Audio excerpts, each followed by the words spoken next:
Atas nama cinta yang setia bukan hanya membuat senyuman terukir bahagia, malah turut membuat atma sarat menahan hiba.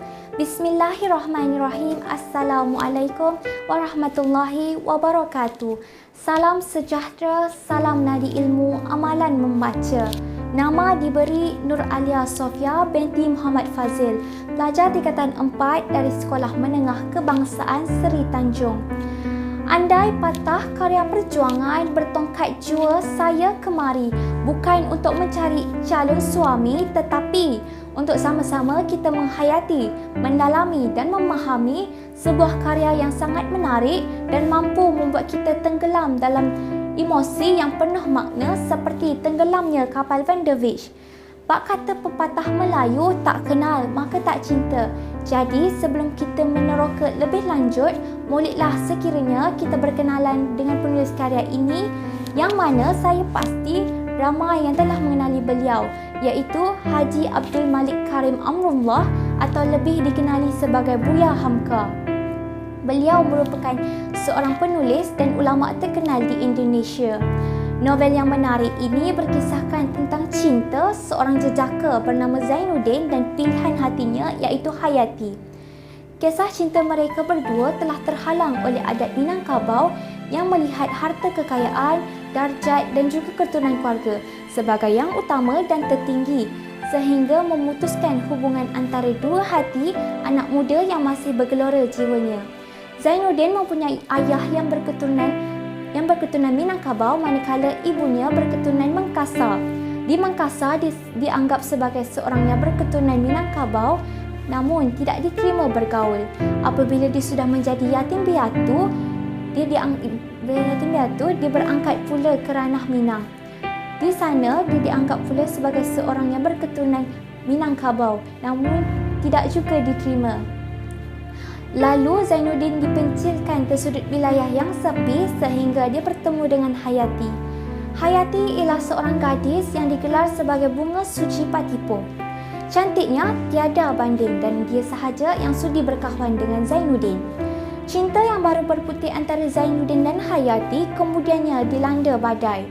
Namun, ranah Minang kuat berpegang teguh kepada adat membuatkan Zainuddin tidak diterima.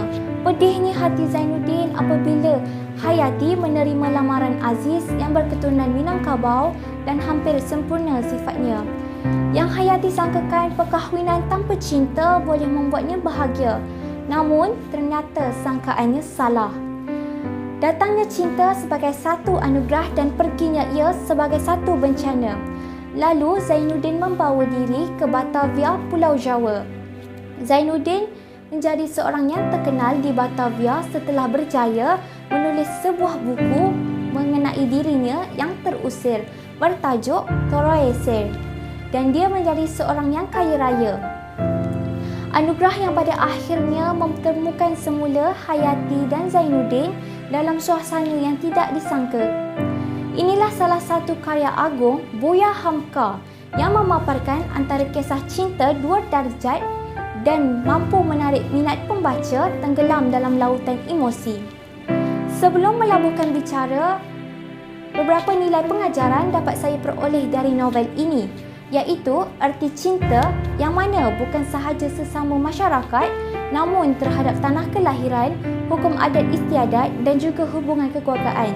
Sebagai contoh, keluarga Hayati sentiasa mahukan yang terbaik untuknya. Selain itu, novel ini turut memaparkan nilai patriotisme dan semangat cinta negara bangsa. Seperti kaum ranah Minang berpegang teguh kepada adat istiadat sehingga membuat cinta antara Zainuddin dan Hayati tidak kesampaian kerana perbezaan kaum. Penulis juga turut memaparkan nilai kesetiaan, kejujuran dan kebenaran senantiasa mendapat ujian. Intihalnya, pengkaryaan ini dapat diperlihat daripada perspektif sastra, sejarah, sosial dan budaya sebagai satu plot yang menarik, kemas dan teliti. Demikianlah sebuah bicara dengan pemikiran yang terbaik ibarat dua pendidikan yang mempengaruhi manusia seperti seni dan sains. Keduanya bertemu dalam satu buku. Sekian, wabillahi taufik wal hidayah. Wassalamualaikum warahmatullahi wabarakatuh.